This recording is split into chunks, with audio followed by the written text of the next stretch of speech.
This is the A to Z podcast. Expert insights on leadership, business, real estate, investing, and growth.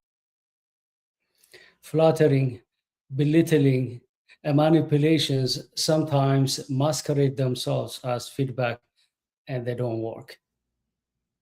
Those feedbacks with good intentions, sometimes they don't work. Part of the reason is because people don't know what to do with the feedback. Today, what I'm going to do is I'm going to share with you the three types of feedback, two stories, real stories of me receiving feedback and how I reacted to them. And also, I'm going to give you a couple of steps that you could take to provide feedback that delivers. People continually give feedback. The problem is not the lack of or the rarity of feedback. The question is, are these feedback working? If we are giving feedback to belittle people, to flatter people, even manipulate, believe me, I have seen that kind of feedback. They don't work, maybe for a short period of time, but people are going to quickly figure that out. You give them feedback, they know what you're doing. It doesn't work. And also you give feedback and people struggle. What do I do with this feedback? Let's start with the three types of feedback. The first type is instant feedback. Second one is performance feedback. And the third one is growth feedback. Instant feedback. For example, you can't hear me. It can't wait. Tell me, Izzy, speak up. Or you see me at the edge of a cliff and I'm about to fall. Hey, tell me, otherwise I'm going to go down there and crash. It can't wait. Instant feedback. The second one is performance feedback, which is common in the workplace. Based on the performance goals, you get feedback. It's mostly one-on-one. It could be every week, every 2 weeks, or maybe every month, every quarter. The third one is growth feedback. You could be a student, a spouse, athlete, and you get growth feedback in a continuous basis. Today, we're going to focus on performance feedback. Let me first share with you two true real stories. It was 2009. I don't mention the company, but you may figure it out. I spoke for 5 minutes. I got feedback. The feedback went like this. Izzy, you dressed well, you're sharp, you were confident. But, see this word? But. I couldn't be able to understand many of your words. You have accent. Let me ask you this. Do you think I acted on that feedback? No. Why? Because there is nothing to act on. The person who gave me the feedback didn't tell me what was working so that I keep on doing it. The person didn't tell me how to fix my accent so that this person could be able to hear me better next time. I didn't act on it. The same organization, 2012, that time larger audience, I improved a lot. I spoke for 10 minutes. I got feedback, formal feedback from the stage. I went down from the stage and some people came up to me and gave me feedback. Most of the feedback were just praises. You did this well.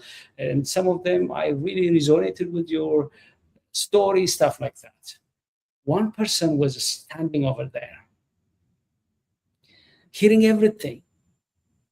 I could see that person in the corner of my eyes. And I was wondering, why is this person standing there, but not joining the other people who are talking to me after my speech? I didn't know.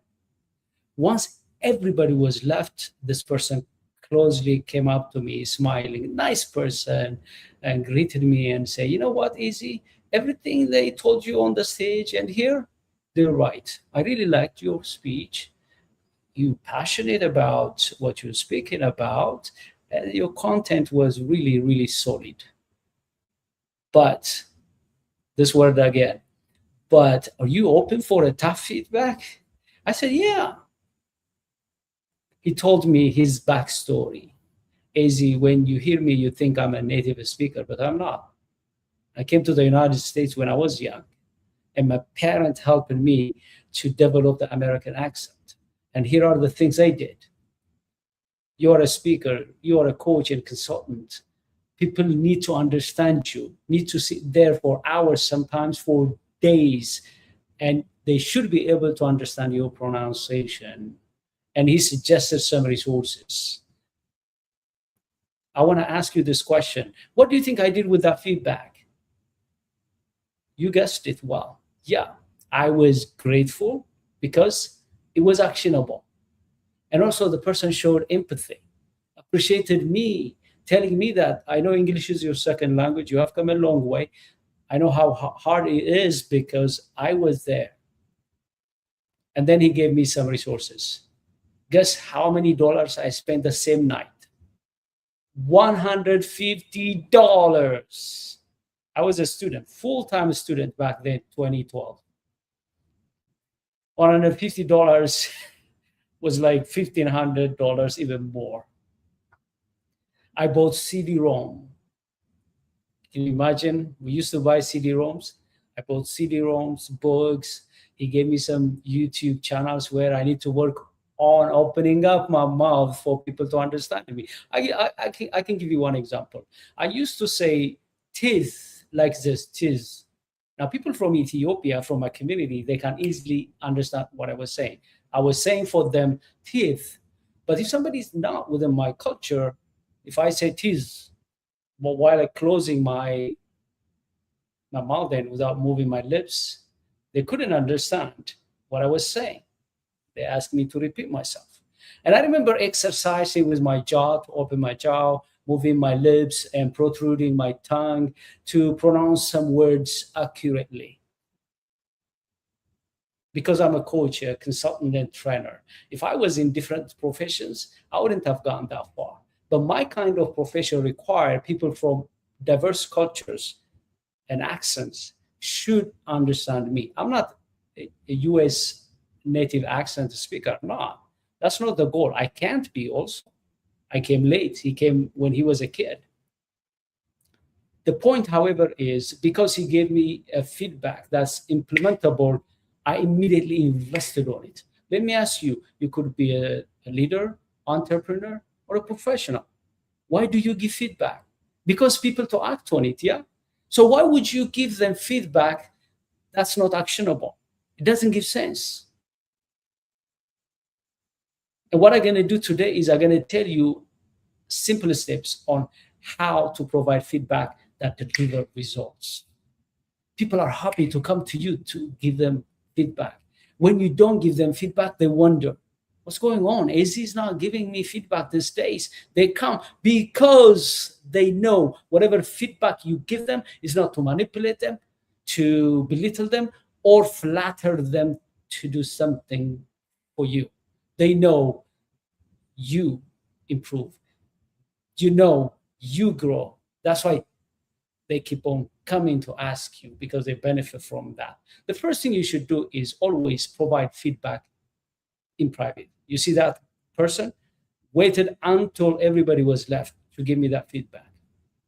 Praise people publicly, provide feedback, even criticism, privately. Second, be in the listening mood. I have seen people providing feedback like, I know you've done this because of this. Hey, that's not because of that they did. Just wait, listen, just ask them simple question. You could ask, I see that you submitted your deadline late. Sorry, you submitted your report late. You missed the deadline. Don't say anything else. Just pause. You see the miracle of pause. They immediately tell you why they did submit late. It could be I was sick, or maybe my daughter was sick, or maybe I was struggling with the reporting software, or it could be I don't care. Depending on their response, you go to the next step. If they said I was sick and my daughter was sick, why should you give them feedback? You just ask about how they feel now, and then maybe you can suggest next time when you have this kind of emergencies, please just let me know ahead of time. I could cover for you, or I can assign somebody else. That's it. Think about you were saying, for example, you don't submit reports on time. You are unprofessional. You don't care about the organization. You disrespect me. Hey, they were sick. The daughter was sick. Or they could say, I was struggling with the software. Now you know the next step. Okay, how can I help you to use the software better? They may say, just coach me, or they may say, just let me take this training, or let me somebody mentor me. You see what I mean? If they say, I don't care, well, you know what to do. You have your guidelines. Maybe you need to bring in human resources. But the key thing is be in the listening mode and ask questions, and also make it conversation. Don't just dump the feedback on them. Make it conversational. You ask their response, you ask, or maybe you contextualize things. You ask them to help you understand their situation, and so on and so forth. Once the issue is identified, the next step will be asking them how to fix it. Don't suggest your solutions. First, let them own it. Let them come up with their own suggestions how to address that. If you're not satisfied, of course, you can offer a better solution, but let them come up with the solution first, and then ask them how you communicate the progress they're making. It could be meeting them every week, or maybe every 2 weeks, or every day, depending on the feedback. And lastly, you want to show support. You could tell them that, hey, while you are addressing this, I'm always there to support you. Stop by my office if you need any help. Give me a call, text me, email me. Most feedbacks, the intention is bad. Even the intentions are good. The way the feedback are given, they don't translate into results. In summary, whenever you provide feedback, you want to make sure that your intention is good, to help people grow, perform better, go to the next level. When you provide feedback, understand that there are different types of feedback, and you need to adjust with the type of feedback that you're giving. And most importantly, you need to know the steps to give privately, listen more, make it conversational, ask for solutions, ask for how to communicate, and provide support. If you do this, you could be able to see immediate results. People look forward to hear your feedback. I want to challenge you. Think about a feedback you want to give next week. I want you to write it down by following the steps I have given you, the framework I have given you. Rehearse it a couple of times. Go out, deliver, and let me know how it did go. Until I see you next time, thank you very much for watching. Looking forward to seeing you soon. Bye-bye.